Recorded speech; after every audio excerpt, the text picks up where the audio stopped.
May gabi tanan atong luhan sa atong midweek service nga Bible study karon. Invest wisely and honestly. Nanong gipili nako ni siyang invest. So before ta mo proceed, what comes to your mind kung muhisgot ang investment? Or what do you expect also out of your investment? Na kay return. Okay, so na return. So munang gitawag nila ROI, return of investment.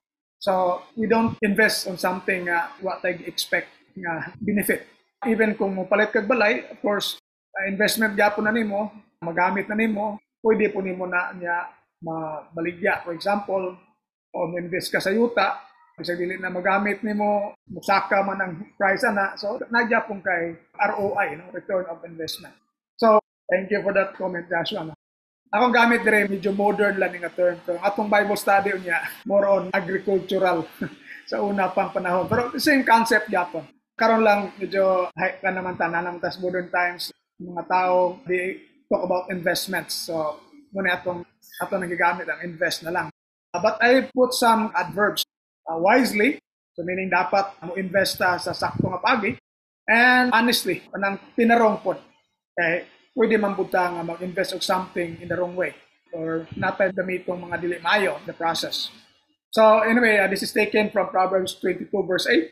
So ang ato outline for tonight's study, muna siya. Of course, atong proverb. First is reaping surely what we are sowing. So ang buta na ko surely. In other words, nagi kay mapupo kung sa imong gitanong. And then sowing wickedness reaps awful punishments. Sowing goodness reaps bountiful rewards. And then our reflections. So, muna ko nga, more on agricultural actually.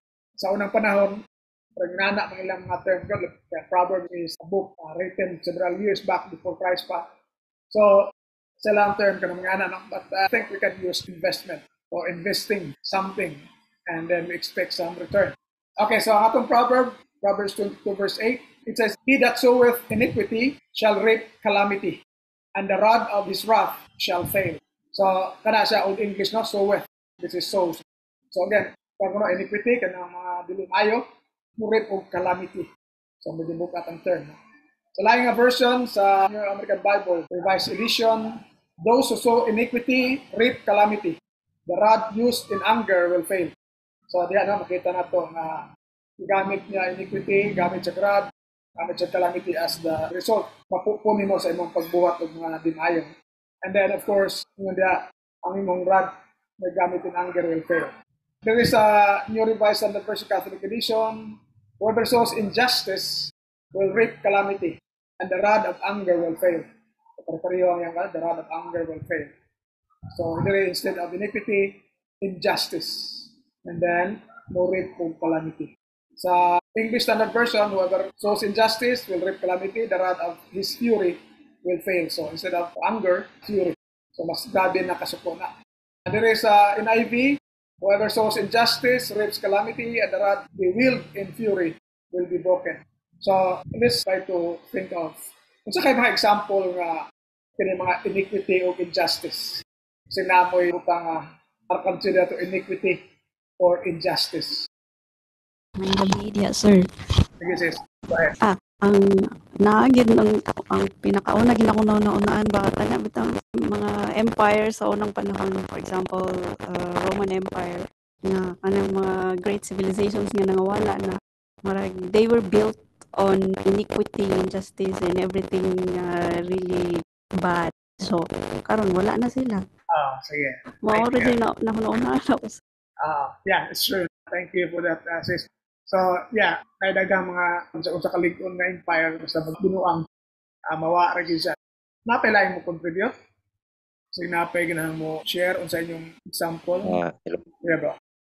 Kana sigurong mga mabalitaan nimo ba nga for example magpa-invest sila niya dako og return niya madugay no kanang kuan bitaw kanang madugay kay murag agi somehow giilad ra nila ilahang mga kanang ilang ipa-invest then ilahang daganan but mostly gyud madugay is makatago man ang uban pero kuan gyud kasagaran is madakpan sa gyud ba bisag at the beginning kay mura kag ni prosper but at the end basta mangilad jud ka like abati gyud siya ang kuan ending so ingana. Okay, so thank you Brother Joshua, no? So kanang mga scam karon, no?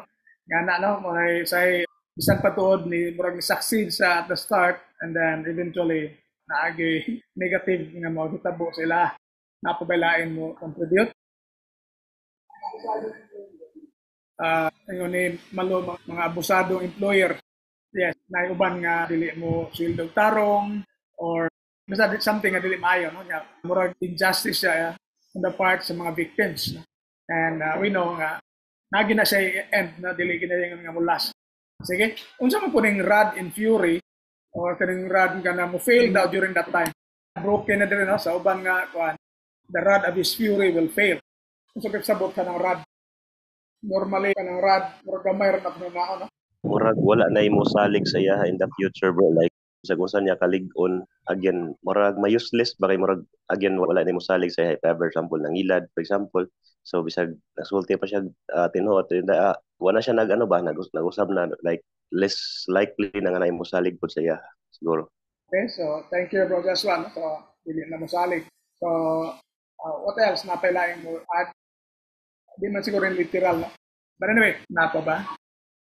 Yes, I would say siguro no nga pwede na ito ma-represent po ang rods yung gahom or mugamit mo po siya og mga sample no sa atong panahon ron mga armas kanang masuko nga tao mugamit na siya mga something yun nga deadly ba, but in the end ingon da nga kung paabot na gani ng panahon na silutan na gani siya dili na gina siya magamit murag dili siya moobra shall we say. So anyway, let's just go over this and we focus on the mga examples na lang later no. So there is mo na siya sa NIV mo na siya gyapon of injustice, calamity, then rod, the will, and fury. Yung term is broken. There is sa Halman, the one who sows injustice will reap disaster, and the rod of his fury will be destroyed. So, mo gyapon no, rod ng gamit. So, dire makita to nga dako ang gyapon ng epekto. Calamity and disaster, more or less, pare-pareho rin mga dili ba ginagmay lang.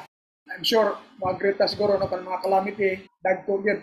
But muna siya madawat ko na muna makupo sa mga taong binuwang. So, dire, no? One who sows injustice will reap disaster and the rod of his fury will perish. Sa New Living Translation, those who plant injustice will harvest disaster. And the reign of terror will come to an end. So, muna yung Joshua ganyan, no? Ang ilang influence whatsoever, or as the mga gahom-gahom. But the time nga, mabot ng sa Ginoo, no? Disaster.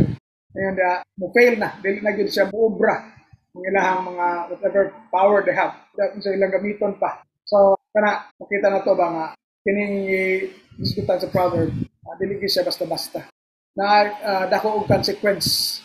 Could be nga ginagmay ra tong injustice but it could be dako og consequence. The worst thing siguro ang consequence is it can cost your life. Pwede mo mismong kinabuhi ang makuha. Of course, kung imong kinabuhi makuha, wala gyud fail good ang imong ka-terror whatever kung terror manggaling ng tao. Anyway, there is a French doer yung he that soweth iniquity shall reap evils. So evils gibutang niya. So kanya calamity, disaster, evils. We know nga dili maayo ng hitabo. And then with the rod of his anger he shall be consumed. So lahi ang yang kadere na relation. Ang uban murag nagamit sa rod sa iyang kasuko pero dili mo obra. There is with the rod of his anger, he shall be consumed. So, siguro may imagine na ito kanang atake o high blood. Kay suko kay siya, kanyan, na-consume siya. So, lahi siya nga translation na siyang kanang, or lahi ang rendition. Pero more or less, we would say nga, destructive. Okay, it can destroy your life lagi sa kanyang ganina. No? So, kanang yan na-consume yung gagamit. Kana, it's something yun nga we have to avoid kay naagi siya consequence. So, kung magpugas ka, nagyod mo kay mapani. So, muna siya itong kunahon. Napatay na sa ayos. Whoever sows wickedness, reaps trouble. Kini mo gamay-gamay lang silang trouble. Kaya nung sa'yo, nalay mga bikil-bikil. No? Pero kanang calamity, disaster, magdandag ko ito. And the anger he uses for a weapon will be destroyed. So, di yapon mo ubra. Sa New King James Version, he who sows iniquity will reap sorrow, and the rod of his anger will fail. So, dire medyo gamay na siguro kaguol lang. So, kita na to rin, depende sa translation, na ang degree gamay lang, na iban ang degree nga dako. Pero, common siya at the end, nga, kung sa kay inaan niya karon no fail din siya. So, kung sa nakasuko, kung sa pagamiton ng armas, or whatever terror niya ihatag, will really fail. Dili na siya mo-work by the time nga, mag-ani na siya sa iyang kadautan.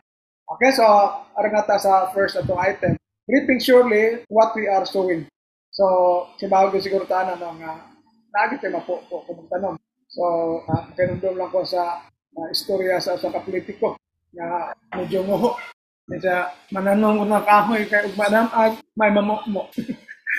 Imbis ug madam lang nga mapupo, may mamukmo. Anyway, so naagi mapupo. Anyway, naam siguro tayo verse anin. So, ato lang siyang i-go through sa ang verses and then katong mga examples na to, katong sowing wickedness, sowing goodness, mga itong mag-focus ang example. Okay, so sure ba ta, no, nga we will reap what we sow? There is Galatians 6:7-8. Ingon ni Paul, do not be deceived, God is not mocked, for you reap whatever you sow. So klaro, ayaw ko na pailad, dili nimo mabugal-bugalan, murabag nimo ibaliwala ang Ginoo, kaya for you reap whatever you sow. So, naagi tayo mapupo sa atong pugas. So, kanang pugas, that's actually investment. Diba? Kung kanang mga tao nga, for example, na mga maisan, mo-invest gina sila seeds. Diba? Ang ilang ipugas, investment gina. So, again, nagagamit na ako ang term investment, but it's actually more on sowing. Ang pugas. Naigi kan si Pablo dire, if you sow to your own flesh, you will reap corruption from the flesh. So, medyo doon natin example sa mga spiritual aspect. Kanina, more on generic na siya, normal nga mangitabo sa mga tao. Pero this time, ang gingon ni Pablo, it's more on atong spiritual aspect also. Kung mag-sow ka into your own flesh, you will reap corruption from the flesh. But if you sow to the Spirit, you will reap eternal life from the Spirit. So, kini mo ato siyang na basin ba? Wala ta nag-invest atong time producing iniquities. Pero in some way, murag mabiyaan atong Ginoo nga mo best investment, diba? Kaya nga dire eternal life. Kining mga investments sa material things para naman sa atong current life. O nga gusto ta mahayahay, o muna mo invest of something. Pero muna yung sahi lang, kay malimot ta. We need also to invest something for eternal life. So, ayaw, hindi ta malimot ani kasi na ang atong investment na alang sa flesh. O, sa mga unod nun lang, sayang kaya na ang tanan kung di alang takuton. Daghang tambag na si Christ in sa Luke 12 verse 15, take heed di mugda sa mga full forms of greed because life does not consist in the abundance of the things he possesses. And then si Christ pa rin siya, do not lay a treasure on earth. So, sometimes ato malimtan, and I hope as Christians always na ma-reminded na we have to invest also for eternal life. Kaya ang eternal life you have to reap. Kaya mapupo eternal life gikan sa Spirit. So, I hope we invest time for eternal life, dili lang for the present life. And then, pada na to, sa verse 9, ni Paul, and let us not grow weary while doing good, for in due season, we shall reap if we do not lose heart. Ngano kang gigamit ni Paul? Nganong iyaman ang gihatag ng advice sa ato? Kung sa rin nature, anong klaseng investment for eternal life? Amoy ma-share ani? Nganong giingon man niya rin, let us not grow weary. If we do not lose heart, that we will reap. Diba, nag-mention mo siya eternal life kanina. Kaya mo na yung pinaka-last yun nga, mention about what to reap. So, ano kang kaingon si Pablo, sinamoy insights or some ideas, nanong gibutang din na siya. Parang let us not grow weary and we should not lose heart. Na mo share? Kining weary, magkalaay ka na magka-tired ba? Panabi daw, madugay, laayo na ka, imbes nga aktibo kay ka, dugay, magkawa namang bisasan. So, muna yung pasabot, let us not grow weary. Kanang magkadugay, magkadugay, magkalaay. Dapat magkadugay, magkalami unta. Okay? Good evening, sir. Okay, sis. Kanang example sa trabahoan, sir ba? Kanang maayo ka nagtrabaho, diniyos ka, maayo imong relationship sa imong coworkers. Unya, naakay makitaan ba nga wala nagtinarong, maka-demoralize na siya, ma-disillusion ta. Mao na siguro sometimes nga makaingon ta, di na lang sa kung minaayo, oy, kay kapoy naman ang uban gani. Wala nagtinarong, nakalusot mong lagi gyapon sila. So, usa siguro na ka-example nga, padayon lang gyapon, no, tinarong, minaayo, kay naara gyapon tay mapupo. Okay, so thank you, sis. So, Mura to, sir. Okay, thank you, sis. So it's true, no? Sa secular world, daghan kayo na siya, may tabo, no? Ikaw, magtinarong ka, Usahay ka mugawas nga ikaw na lang tinarong ang uban wa gyapon tinuod gina makaluya, maka-discourage, makadismaya kana gyud mo na mahitabo. Pero gitambag din ni Paul is ayaw grow weary while doing good. Kaya hindi ako in due season, so naaday panahon gyud nga moabot, then we will reap. Kana kuno if we do not lose heart. Kaya kung mo lose heart gud ta, wag tang gito. Dili naman ta mo padayon atong buhat umayo, and then dili na makuha nato ang atong supposedly reward. Okay, thank you na sis Sharon. But in connection atong ingon ni Paul sa verse 8 nga, if you sow to your own flesh, you will reap corruption from the flesh. Material things are gonna worldly ra kaya. But if you sow to the Spirit, you will reap eternal life from the Spirit. So, I don't know kung makonect nato ni sa katong sa verse 9. Kaya yung siya, and let us not. So, nasa connection na itong previous nga state niya. Nailaing mo comment, ano? Ano mo yun nga, isulat mo yun ni Pablo. Kasi na mo comment. So, mula sa 9 nga, and let us not grow weary. So, to your own flesh, you will reap corruption from the flesh. But if you sow to the Spirit, you will reap eternal life from the Spirit. Kung mag-plant mo kasi, kung maayo, magbibigay sa eternal life ninyo, diba, hindi makita the person, hindi ba kanina po sila niya, na makita mo na maayo ako, mga pumunta siya, sa wasal school, wala na nag-hindi ito na hindi na nagsusunod. Maganda kasi ba, hindi mo kayo sa ang gabon niya, wala nagkabula siya. Kaya, pero makita na dito kung hindi ka makuha sa hindi ka paano dito ang bumulong sa inyo. Balik ka ito ang mga tao na kung andun sila ka ng example, kasi mo po sa iba. Na, yung natong nabagos na niya, wala na dun. Hindi na nabagos sa iyo, kasi curious niya. Pero, wala ito malit ang buhay, hindi mo mabuo siya kawan, abot mo sa buhay niya. Dawat na siya ang buhay, hindi na kapag siguro sir yun, sige na pray, hindi na kay kasi in the future sir, ay makinig sila sa church. So, pag-good sir, ang yun sa natin, let us not grow really or be good kay oftentimes no good, kung hindi tayo na ito makita ang product, layo na dito na, kaya ganahan good, ang word no good is more or instant gratification. So, if we do something today, we expect na in just a short period of time, na yun ang iyong effect. But God is teaching us patience na if we plan something in the past, that doesn't mean na in that short amount of time na yun na siya. So, mo each of time, we develop our character, we grow His word. So, at a certain amount of time, we are ready and that person is ready kay mo. Abot na natin sa mo, sa mga actually, if we not be smart, if we ka mag-up sa wrong way, na good ang binuo sa ilang word, na good, na there is eternal life. Okay, so thank you sis na. So I think na bungog naman siguro ninyo, medyo taas-taas na explanation. But yeah, it's true. Ang Ginoo, mangitag paagi, kung sige lagi ka dito ka malaay kay sa iyo murag duga nakita mong result na then nalayon ka, ma-discourage ka. Now, kato ganina sa 8, contrast to niya ang flesh ug ang spirit, which is kung ato ka sa Romans chapter 8, murag kontra gid sila. Nasa Romans chapter 8 discuss pa na ni Paul. So, murag birahon man gyud ka.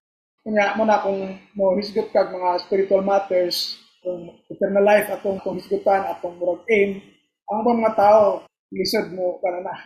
Kaya usay mabirata kung sa atong weakness pa so laay kita. Ayo na ta di padayon. And then muna dili ta makuha sa atong reward or usay atong angay mapupo kung mulo sa ta give up na ta. So kay pagdugay, pati nang say katong rin kasi Sharon, ikaw na lang nagtinarong. Kaya na kita, hindi sige is give up ka, lose heart mo ka, and then hindi mo makuha ang imong reward. This also tells us nga wala gyud po ng one save always save. Diba? Kay ang ilang itudlo sa uban, di man jud ka mawa. Pero nga nang mas Pablo nga dapat ita maluya, kalaay, pagbuhat matarong, doing good na. Kay in due season we will reap if we do not lose heart. So maabot ko ng panahon nga makakumlit ta to lose heart. Although ang eternal life yatag na nato at kapisa, pero mawa mo na siya. So ma-enjoy na nato after mamatay na ta. Before na ito mamatay, maluya na ta, bibiya na ta sa church for example, wala na katay gana, no? Kaya marabag sa nang simba-simba oy, sa nang midweek kay isang sayang nas oras ang atong buhaton. So nya murag ra epekto ba? Pag ra may hitabo. So wala ni close heart na to, binted din si maawa na to na life no nga atong panahoptan. Pa pala nato ma-enjoy. Kaya so muna nga, I hope kita to during nga we have this mga midweek, we have this Bible study because there's a tendency for us nga maluya ta. And then, di na nato makuha ang atong pinaka-return of investment nga atong i-expect kanang eternal life. Because eternal life, ang isaan sa Ginoo ay katapusan at the same time full of happiness. Kining atong life dire di man eternal. So saan na to paningkamot nga mataas ng kinabuhi, di gyapon na to maabot ng 100 zero. So, kung kamot ang mataas ng kinabuhi, pero ma-miss out na to ang kinabuhi nga katapusan ng gatag sa Ginoo. Nakina itong kinabuhi pa dire ato patason, pero puno sa mga kalisdanan, mga problema, mga kasakit, uban pa. Whereas ang ihatag Ginoo, katong walay kasakit, walay katapusan, pagkanindot na ato lagi may sabtan. Pero muna kay dili man ginato makita, tendency is there for us to grow weary unya most heart ta. So I hope dili ta magpadala sa kining ato makita ng kalibutan na even about the church for example gamay ra ta dili ta padayon na kita because ingon dia in due season mo rate na kita sa atong angay madawat kana kuno if we do not lose heart. Then sa verse 10 ingon siya, therefore as we have opportunity, let us do good to all, especially to those who are at the house of the faith. So, dili makita sa nato no, nga ato pagbuhat og mataron dili lang sa aton kagalingon. No? Sa tanan tao. Pero, yun na, especially between household of faith o sa secular, ato yung i-prioritize ang paghimog maayo. Of course, kung sila sa mga secular, wala kay option, but silang tanan. Pero kung may mga members of the church, tagana sila priority. Okay, especially to those who are of the household of faith. But I hope if you think about this also, ganyan ato mga companies, ato kauban-uban ba during the week, household of faith ba, nakita-kita ba ta? Or sa Domingo or Wednesday pa nakita. Yeah? Sila sa una, daily ganyan sa Acts chapter 2. So I hope po, no, we will create opportunities nga we go with the household of faith more often rather than Sunday and Wednesdays lang. More so kung Sunday lang yun. Daboy lang idugang, dire klaro na nga nagi mapupo or pupuon ang atong kahago sabi na for the kingdom of God. Okay? So kung wala arita sa sunod mga point na to. Ang sunod point na to is showing wickedness reaps awful punishments. Before ko proceed, kinsa inyo mahinunaan nga example sa Bible when you would say nga nag-social wickedness, grabe ang punishment nga nakuha nyo. Kinsa mag-come to your mind from the Bible. Let's start with the individual. Namoy na hununaan kinsay individual na recorded sa Bible or individuals no nga recorded sa Bible nga nakapilaw yung punishment of their wickedness. Si Haman. Okay, so thank Haman. you. Yes, so thank you si Haman. So that's one of our examples nga atong tanawon karon pero in brief lang kay na balik-balik naman nato ni Haman.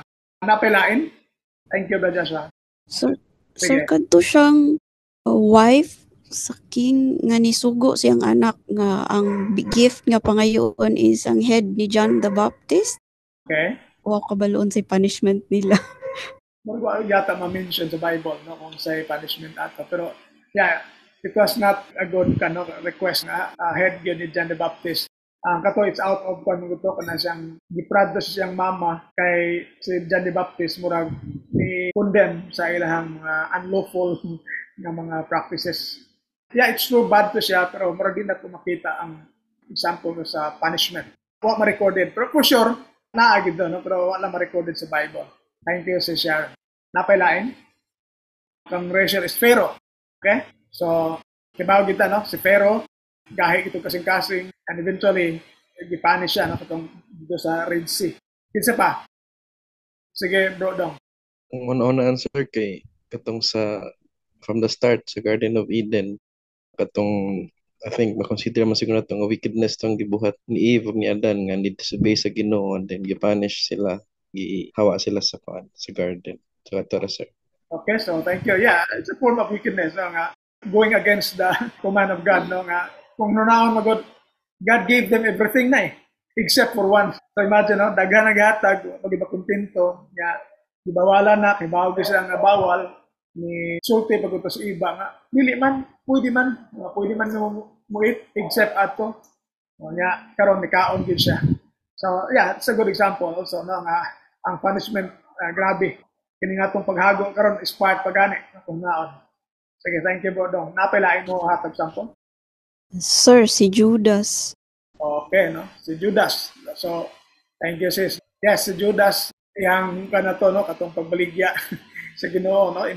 Imagine, he was with God, kita ganyan gibuhat sa Ginoo niya pag gibudian. Although, ni-repent, nag-sorrowful ba siya ato, giuli niya itong money. Pero, ang problema lang kay nag-suicide siya. So, yeah, negative gyapon ang effect. Okay, so, magdagandagan naman to, no? Let's just proceed sa mga examples nga kung di-prepare. Una, akong gingon ni Joshua kanina, no? Kini si Haman. So, sa Esther 3, mabasa na po rin nga, si Haman, nakita niya si Mordecai nga wala mo bow down sa iya. So, suko kayo siya. Haman was infuriated.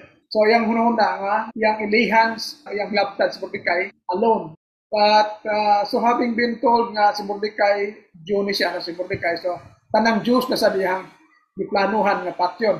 Kay murabag tauhan man siya ni Mordecai. So, mana siyang story, pero di lang tamo go through sa tamo up in between. So, kana nga plot to destroy, to kill Mordecai and the Jews, klaro gina siya nga wickedness. Na? Imagine, isang tao, itagag, lisensya sa Ginoo nga mapatay. Diba? But anyway, to make the long story short, sa iya kalagot, si Haman yang himuha galos, no? Detayon siya dito. But, there is a chapter 7, 9 to 10, manimita. Then Harbuna, one of the eunuchs in attendance on the king, said, "Look, the very gallows that Haman has prepared for Mordecai, whose word saved the king, stands at Haman's house, 50 cubits high, so murag 75 feet. And the king said, hang him on that. So they hung Haman on the gallows that he had prepared for Mordecai. Then the anger of the king abated." So makita na to dire nga naunay si Haman sa iyang gi-prepare nga gallows na para kay Mordecai. So makita na to nga it cost his life. So muna nga disastrous, awful ang punishment, no? Because imagine, wala lang siya gisamaran, whatever. Siya mismo namatay sa kagaling yung galos ng Ginoo. Okay, so that's a good example na agadiay nga, ang so wickedness, awful lang yung punishment na makuha. Sa New Testament, na po tayo lain, one yung ma-mention kanina, kining case ni Ananias at Sapphira. Dili kayo siya halata, pero it's still wickedness. Ang background mo gani sa chapter 4, si Barnabas nagbaligya siya og yuta. Niya iyang ihatag ang proceeds dito sa ilan sa mga apostles para magamit for the needy. Ihatag niya tanan. So kaniya, marag na sa wickedness in the sense nga nasa ilang hearts nga kanabitang pasikat. So ilang gibuhat, ibaligya sila og property. So yun dia, but a man named Ananias, with the consent of his wife, Sapphira, sold a piece of property. With his wife's knowledge, kept back some of the proceeds and brought only a part and laid it at the apostles' feet. So, portion lang ang ilang ihatag. Sayop ba ng portion lang ihatag? Actually, dili man. Kana kung imong isulti nga sakto. Pero imong i-deny o imong ipatuo nga full na to, in fact, partial lang, then that's wickedness, di ba? So, muna nga sa verse 3, Ananias, Peter asked, "Why has Satan filled your heart to lie to the Holy Spirit and to keep back part of the proceeds of the land?" So, gipangutan na siya. No, anong Satanas at puno sa kasagasan ng makakasuli spirit o imong gi-kickbackan mo maghatag tanan ang proceeds sa land. But again, dili sayop katong dili paghatag tanan. Ang sayop ang motibo sa ila paghatag no, og ilang pagpatuo pagpakaroon nun nga nahatag tanan. Nasa verse 4, i-explain ni Peter, "While it remained unsold," so wala pa ito mabaligya itong property, "they did not remain your own." So makita natin no, nga wala din na gi-require na kinahanglan yung mabaligya.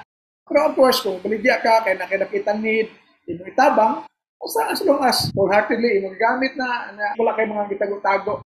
So again, naman kayo grupo sa una nga follower ni Peter Waldo, dito sa Waldensians, something, na ito, yung itudlo, based on na ang mga tao, mga membro may property ipabaligya. In fact, wala man yun nga gi-require na siya. Naran mo gamito ni mo. But muna siya, while it remained unsold, it did not remain your own. After it was sold, were not the proceeds at your disposal?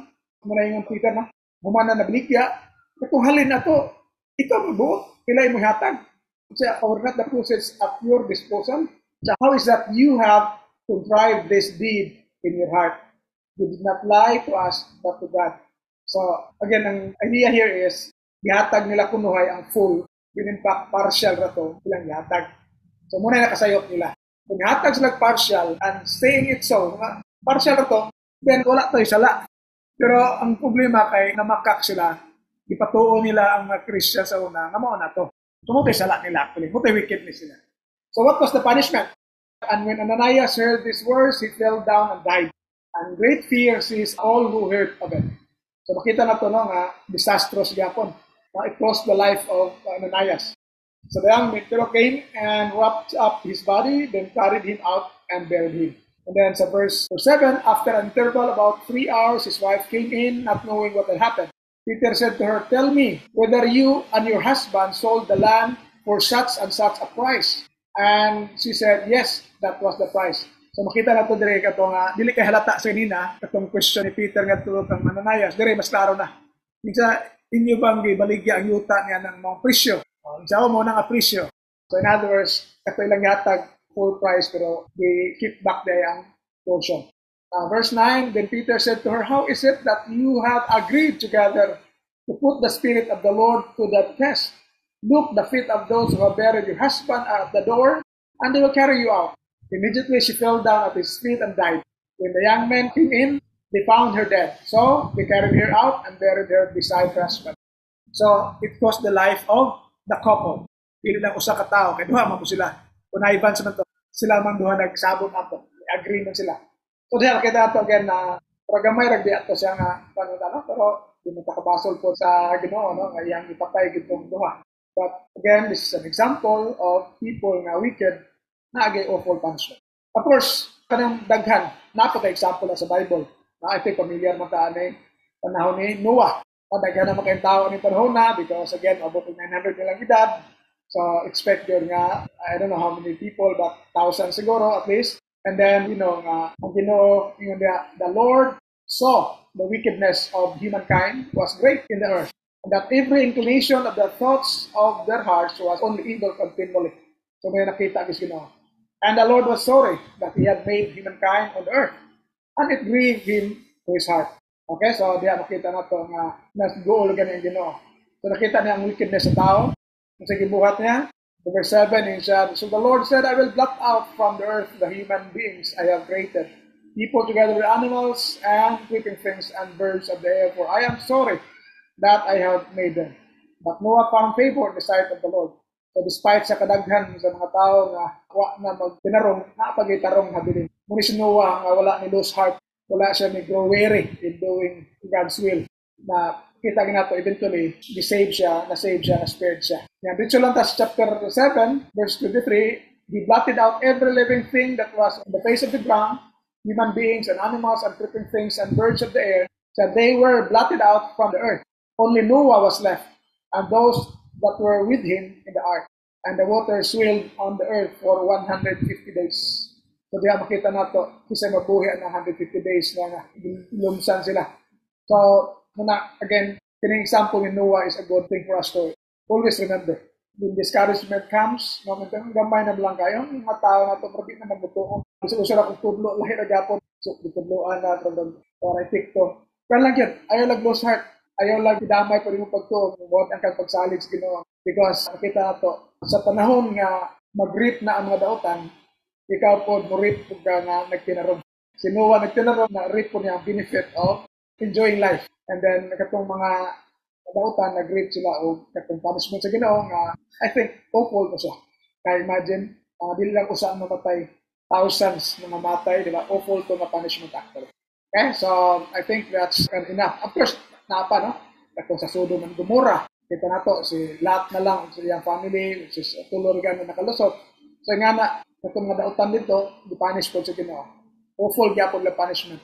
Kaya si Mrs. Lot gani, wag yung kaako, di pulingi dito sa Sodom and Gomorrah.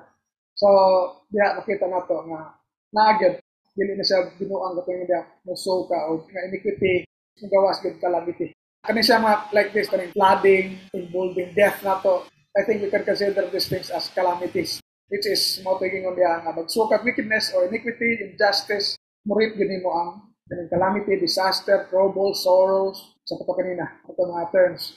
And then, wala na kayo mahimo. I'm sure kayo mga lunod rin, daghan to kayo mahimo supposedly. Pero, Pag ginawa na yung punish, wag ginhabilin. Okay, so dito sa showing goodness reaps bountiful rewards. Kinsay maghatag ninyong example ka?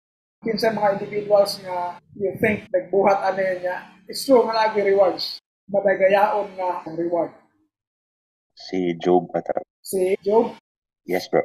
Okay, so thank you bro. No? Yeah, kana si Job, kita ginato no, nga grabe po to.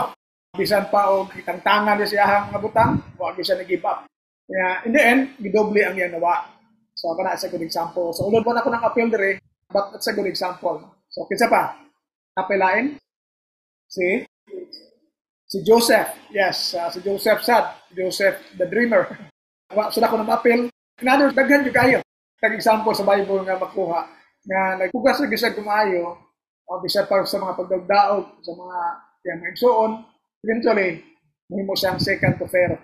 Dila sa magsuon niyang Diantos, di ba?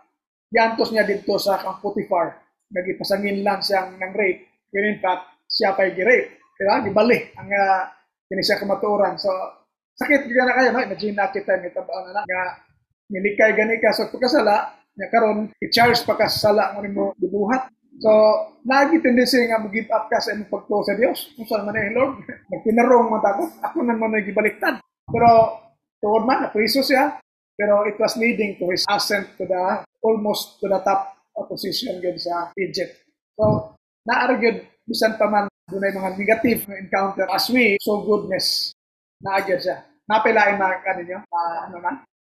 Sige bro, kisa to? Rahab. Oh, thank you bro. Diyan, no? Si Rahab. Kato si Rahab, kay bago kita ito, no? Na-spare to yung life, kay iyang gitaguan ang spies. So, goodness to the spies to, o niya, i-reward siya, nga sa dihang giguba ng Jericho, despair siya. Sige bro, dong. Si Abraham, sir? Yes, Abraham. You can just imagine na si Abraham, no? Kapag pabiyaon siya dito, so, imagine lang yung mga istorya siguro lang nga, saan si Abraham, nabuang siya pagtuo. Nabuang yung tinuhan. Pero kibaw kita nga, rewarded siya. So, in fact, kita part pa sa mga rewards ni Abraham actually kung na ano. So, thank you, no? Napailain mo dugang? Okay, so, kung wala na, no? So, yeah, kato siya.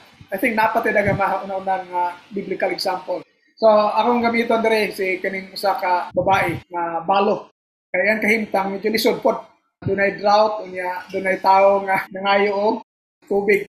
Dunay balo nga nag-gather og sticks. Unya gitawag siya ni Elijah sa dati ko gamay tubig di. Aron ko mo inom. Unya pagkuha ko ng tubig, dugangan pag yun. Sa tagay po ko kana siyang pwedeng ilunok. Kay sayang tubig na tulakon. So in other words, nangayo ko siya pagkaon. Unya kana siya water and food na siyang gipangayo. And nakita nato dire nga as the Lord your God lives, I do not have bread, only a handful of flour in a bin, and a little oil in a jar. And see, I am gathering a couple of sticks that I may go in and prepare it for myself and my son, that we may eat it and die. So, imagine na itong situation na kung unsagid siya ka, isot nga situation. Nga na situation, no? Nakalisod na ta, mahatag pa ta sa para sa Ginoo. Say, barog sana isa sa butang ng barog nga lisod yun na ito i-overcome. Pero kung overcome na ito na, tayo. So, dire, Elijah said to her, do not fear. Go and do as you have said, but make me a small cake from it first, kunahapon, and bring it to me, and afterward make some for yourself and your son. So thus is the Lord God of Israel, the bin flour shall not be used up, nor shall the jar of oil run dry, until the day the Lord sends rain on the earth.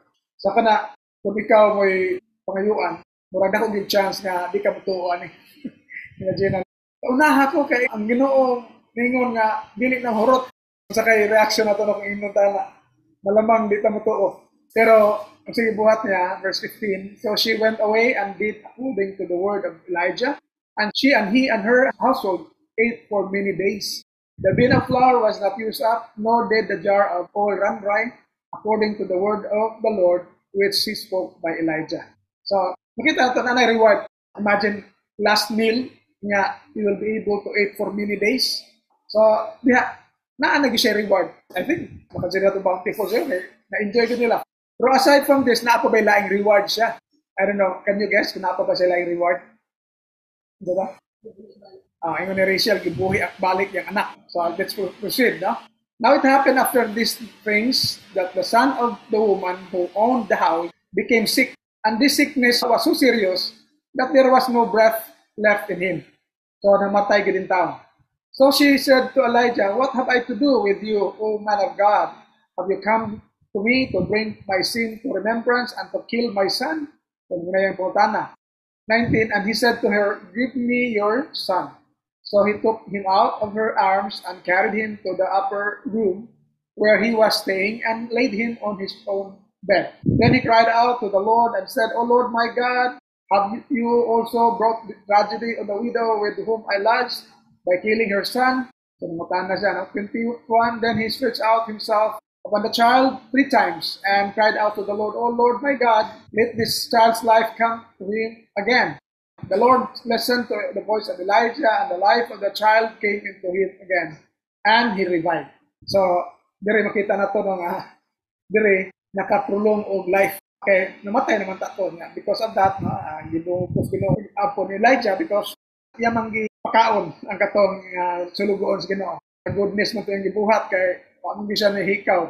So, niyang gipakaon. So, that's another reward nga makita na to. Instead of katong cost yung life, it prolongs life. There is Elijah took the child, brought him down from upper chamber into the house, and gave him to his mother. And Elijah said, "See, your son is alive." So the woman said to Elijah, "Now I know that you are a man of God, and that the word of the Lord in your mouth is true." So nabuhi yun. So na-extended ang life sa katong namatay ng bata. Kini siya namatay na yun. Ang next na itong example, wa pa mamatay, pero hapit na mamatay. So kisa man na ka, wa pa mamatay, pero hapit na mamatay. Na naghimog goodness niya, na-reward ang Ginoo sa iya. Can you think of someone? So, yung ni-raise yan, Hezekiah. Yes, Hezekiah. Ang next na example of Hezekiah, no? So, ako lang ikuha rin sa 2 Kings 18, background.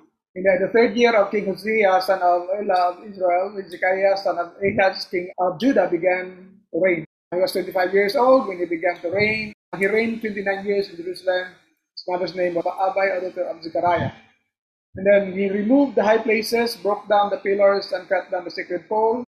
He broke in pieces the bronze serpent that Moses had made, for until those days, the people of Israel had made offerings to it. It was called Nehushtan.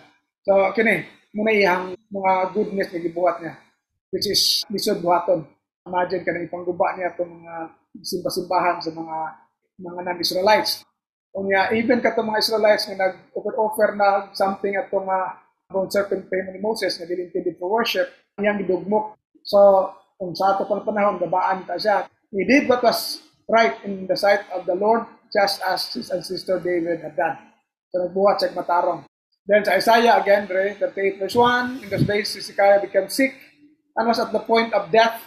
The prophet Isaiah, son of Amos, came to him and said to him, "Thus says the Lord, set your house in order, for you shall die, you shall not recover." So muna akong about to die pa lang. About to die na siya nga tao. But naman siya gibuhat ng goodness. Nabat to siya reward. Anyway, then Hezekiah turned his face to the wall and prayed to the Lord. "Remember now, O Lord, I implore you how I have walked before you in faithfulness with a whole heart, and have done what is good." Diba? Showing goodness na siya. "I have done what was good in your sight." And Hezekiah wept bitterly. So, perfect yung inuulan ni Hezekiah. Of course, kitsa naman kung mag-uol kung inunta nga, pamutos na kay mamatay ka na. 4. Then the word of the Lord came to Isaiah, "Go and say to Hezekiah, thus says the Lord, the God of your ancestor David, I have heard your prayer, I have seen your tears, I will add 15 years to your life." So makita na ito rin nung ang gidugang ang life of 15 years. So, katong sa bata kanina, bata kay Pao pila to ka years. We do not know pila pa years na nabuhi siya. But anyway, the opposite is true. No? Katong kanina, ang katong nagsuog wickedness, naka-cause ilang life. Pero kining nagsuog goodness, naka-extend pa sa ilang life. Of course, dili to lalim. No? Like kining kang Hezekiah, most likely, pwede nyo kang lose heart. Imagine ko, kung mga tao nga dili mo na siya in general, ang favor sa mga iya sa Dios. Kadaghan na nila versus kita. Na murag di ta paminahon, for example. But, kato, wa siya ni lose heart, wa siya na grow weary, nakadugay, nagkalaay. So, he reaped what he sowed, kanang goodness. Okay? So, with that, I'm sure natin daghang mga examples. I hope natin nakuha na mga itong investments dapat sa goodness. we know, kanang goodness, mo invest gyapon na dili lang atong effort, atong time. Sometimes it also involves money. Di ba? For example, magpakaon ka.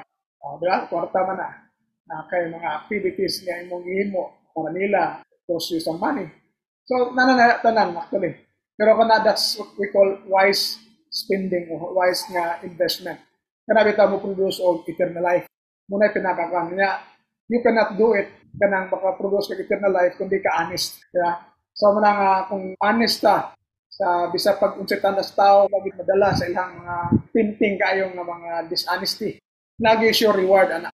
So I hope atong i-invest atong time more on the eternal life kaysa kining kalibutanon, but of course okay ra gyapon sa kalibutanon, but it should be wisely invested. In other words, gamiton sa maayo dili sa dinautang paagi, because we know ang some people na yung mga dangdato ilang gamiton ko ilang wealth to do evil, which is not good one. So sige, retas ng reflections. Una, do we believe that evil people will eventually be punished? Saya lagi, muna makaluya na to. Yung kakadagan na, pero magwa may mitabo. Sige kong pray nga unta, maaboy lang mata, pero makakita. Nanay, mangangana. So, sa sakitan ta maghunahuna, niya muna makaluya na to. I hope, kung ituot ani, pwede rin kita nga ma-stay put na lang. Hindi lang kita mag-give up, continue lang yapon, because we know nga eventually, God will punish them. If not in this life, sure ta, in the afterlife. Next, are we tired of showing goodness or kindness towards our fellow men because they are just taking advantage of us? Nabot tas ko kinabuhi nga, nagtinarong ta, naluya ta. Nga naman, abusahan na nun ta. O take advantage ng atong kaayo, for example. So I hope dili ta mag-give up, padayon ta because God sees everything and surely we will reap the reward for it. And last na to is, do we invest our time in showing the Word of God so that we will reap eternal life? So sa akong naging kanina, we may invest our time, resources, para sa present life. But okay na, huwag man tamayin nga sayop na, but bati gyud tong malimta na to ang kining eternal life. Kini angay na tong tagaan og investment sa atong time o sa atong mga resources, because this is real life nga wala na pagputol, no? Way katapusan, nga wasay kasakit, way mangawat o uban pa sa masing ni Kristo, way thief mo break in and steal. Okay, so I hope ato ka na hinunaw, no? If we invest time for present life, let's also invest our time for eternal life. And I hope more souls will be added to His kingdom because we keep on sowing the Word of God to the lost. So, di ako po ito mga igsuran. Dahil salamat sa inyong pagguminaw. Inaot namin na ito karon sa atong lesson.